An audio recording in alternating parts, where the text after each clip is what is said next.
धम्म संहिता YouTube channel के सभी दर्शकों को जय भीम, नमो बुद्धाय। मैं एडवोकेट दिलीप काकड़े हमारे प्रबोधनात्मक धम्म संहिता यूट्यूब चैनल में आप सभी दर्शकों का तहे दिल से स्वागत करता हूं। डॉक्टर बाबा साहेब अम्बेडकर लिखित द बुद्धा एंड हिज धम्मा ग्रंथ का प्रबोधन पर्व शुरू है। डॉक्टर अम्बेडकर पुनर्जीवित धम्म के विकास के लिए धम्म संहिता शीर्षक के अंतर्गत बौद्ध आचार संहिता निर्माण करने के लिए हम पिछले 45 साल से निरंतर कार्यरत है। इस कार्य को सहकार्य करने का अनुरोध बौद्ध अनुयायियों को करके आज के विषय को मैं प्रारंभ करता हूं। आज के 54वें भाग का विषय बुद्ध के परिव्राजकों से प्रश्नोत्तर ये है। बुद्धा एंड हिज धम्मा ग्रंथ में द्वितीय कांड धम्म दीक्षा आंदोलन का है। इसमें 8 भाग है। 8 में से दूसरा भाग परिव्राजकों की दीक्षा का है। इस दूसरे भाग के 7 अध्याय है।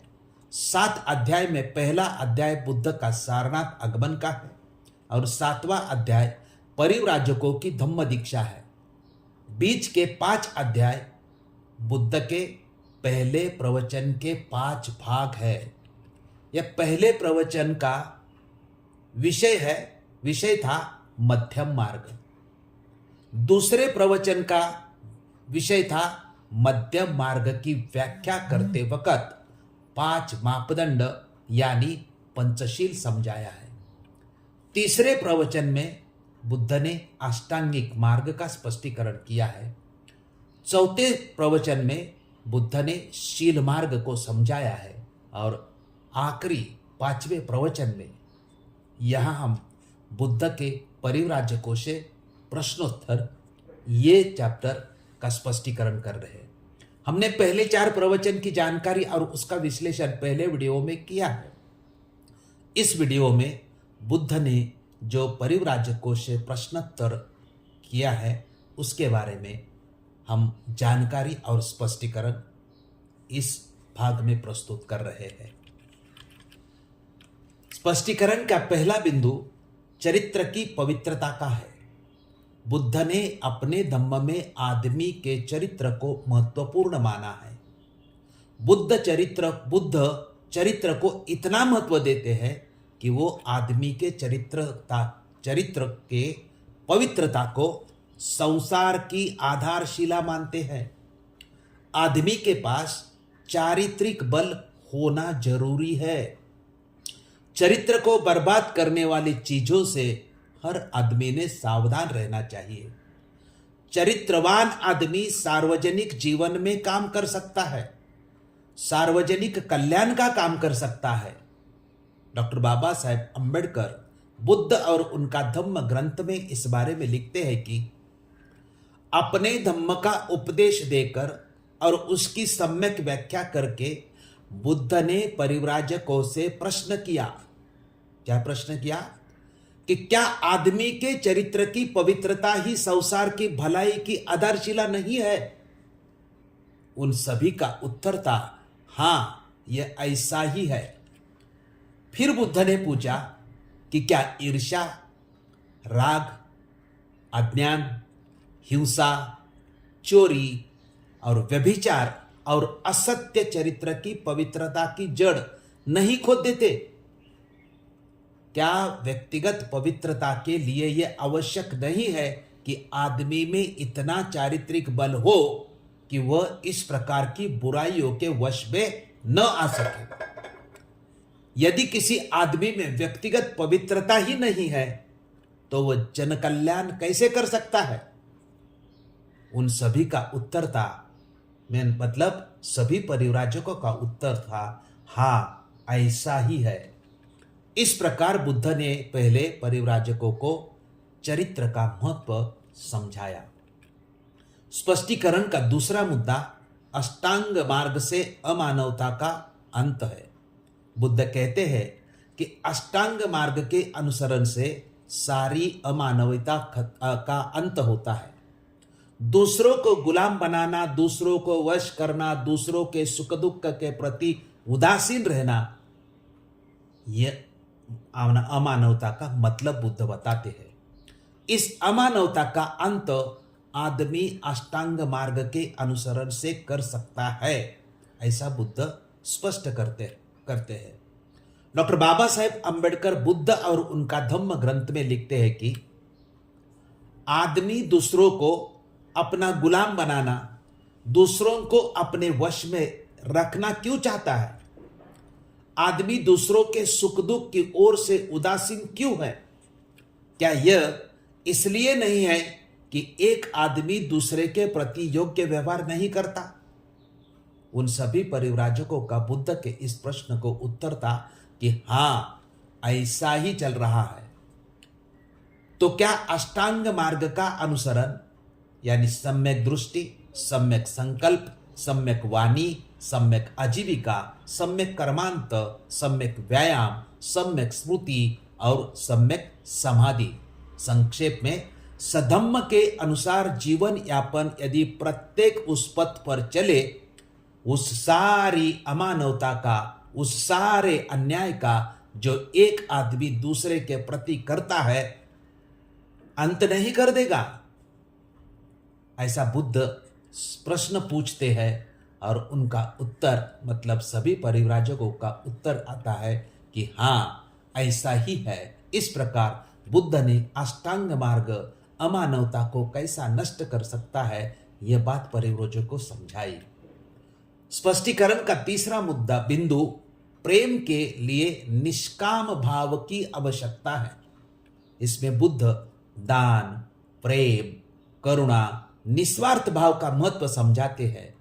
डॉक्टर बाबा साहेब अंबेडकर बुद्ध और उनका धम्म ग्रंथ में इस बारे में स्पष्टीकरण करते हैं कि बुद्ध अब शील या सद्गुणों का उल्लेख करते हुए कहते हैं कि क्या अभावग्रस्तों का अभाव दूर करने के लिए, क्या दरिद्रों की दरिद्रता दूर करने के लिए और सामान्य जन कल्याण करने के लिए दान की आवश्यकता नहीं है? क्या जहां कष्ट है, जहां दरिद्रता है, उधर ध्यान देकर उसे दूर करने के लिए करुणा की आवश्यकता नहीं है? क्या निस्वार्थ भाव से काम करने के लिए निष्काम भाव की आवश्यकता नहीं है? क्या आदमी से प्रेम करना आवश्यक नहीं है? ये सभी प्रश्न तथागत भगवान गौतम बुद्ध 5 परिव्राजकों से पूछते हैं और पांचों परिव्राजक उनको उत्तर सकारात्मक देते हैं। परिव्राजक कहते हैं कि हाँ, ये ऐसा ही है। स्पष्टीकरण का चौथा बिंदु प्राणी मात्र के प्रति मैत्री का है। बुद्ध का कहना है कि प्रेम और मैत्री केवल आदमी तक सीमित नहीं रहना चाहिए, बल्कि सभी प्राणी के प्रति मैत्री भावना होना चाहिए। डॉक्टर बाबा साहेब अंबेडकर बुद्ध और उनका धम्म ग्रंथ में इस बारे में लिखते हैं कि मैं एक कदम आगे बढ़कर कहता हूं कि प्रेम करना पर्याप्त नहीं है।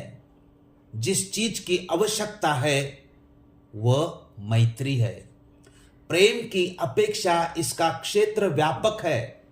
इसका मतलब है न केवल आदमियों के प्रति मैत्री, बल्कि प्राणी मात्र के प्रति मैत्री। यह आदमियों में ही सीमित नहीं है। क्या ऐसी मैत्री अपेक्षित नहीं है?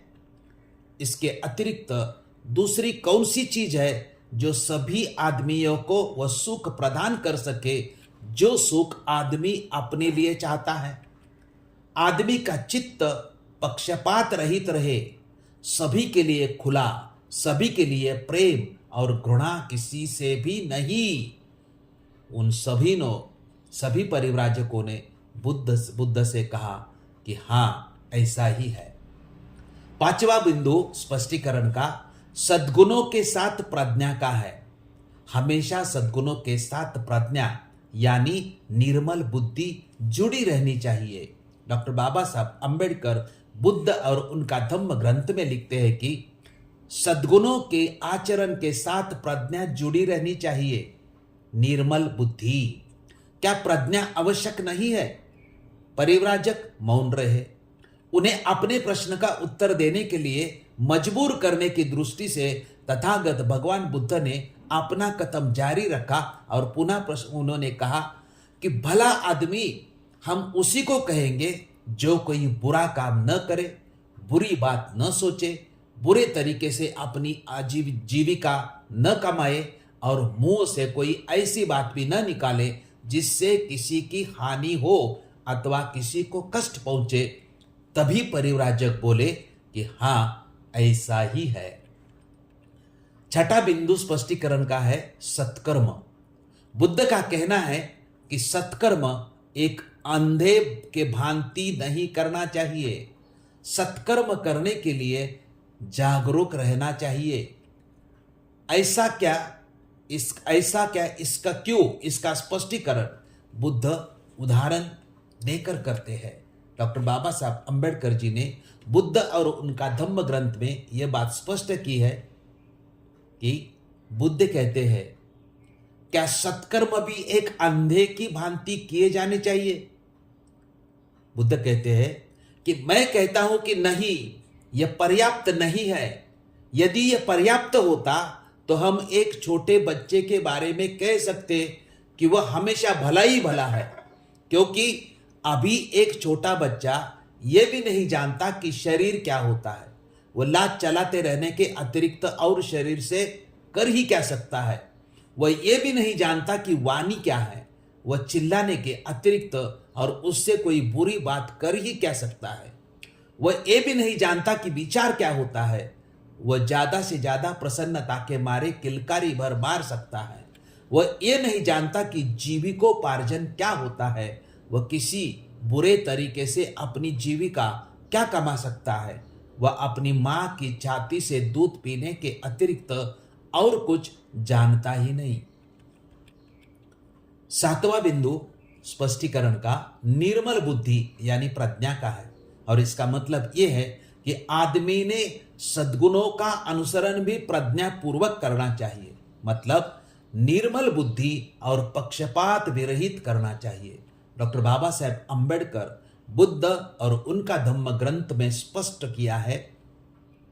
बुद्ध कहते हैं सद्गुणों का अनुसरण भी प्रज्ञा पूर्वक होना चाहिए, अर्थात निर्मल बुद्धि के साथ होना चाहिए। एक और कारण भी है जिसकी वजह से प्रज्ञा पारमिता इतनी अधिक महत्वपूर्ण और इतनी अधिक आवश्यक है। दान तो होना ही चाहिए, किंतु बिना प्रज्ञा के दान का भी दुष्परिणाम हो सकता है। करुणा तो होनी चाहिए, किंतु बिना प्रज्ञा के करुणा को भी बुराई की समर्थक बन जाती है। सभी दूसरी पारमिताएं प्रज्ञा पारमिता की कसौटी पर खरी उतरनी चाहिए, यानी निर्मल बुद्धि का ही दूसरा नाम है प्रज्ञा। आठवां स्पष्टीकरण का बिंदु है कुशल अकुशल कर्म।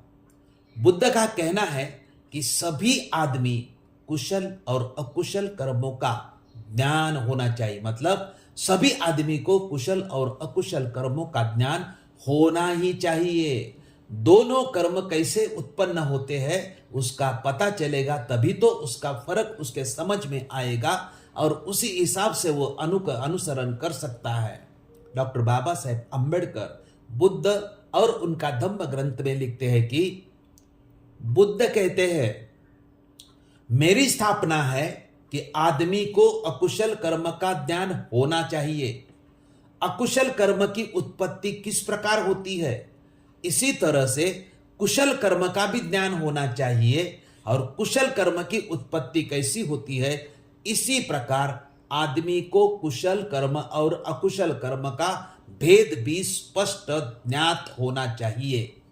इस प्रकार के ज्ञान के बिना चाहे कर्म विशेष अपने में कुशल कर्म ही क्यों न हो, चाहे शुभ कर्म अपने में शुभ कर्म ही क्यों न हो, तब भी यथार्थ कुशल भाव या यथार्थ शुभ भाव नहीं है। इसलिए मैं कहता हूं, यानी बुद्ध कहते हैं कि मैं कहता हूं कि प्रज्ञा एक आवश्यक सद्गुण है। नौवां स्पष्टीकरण का बिंदु है धम्म में मानव जीवन का उद्देश्य और आशा का संदेश दिया है। अपने प्रवचन के आखिर में बुद्ध अपने धम्म में मानवीय जीवन का उद्देश्य और आशा का संदेश देते हैं।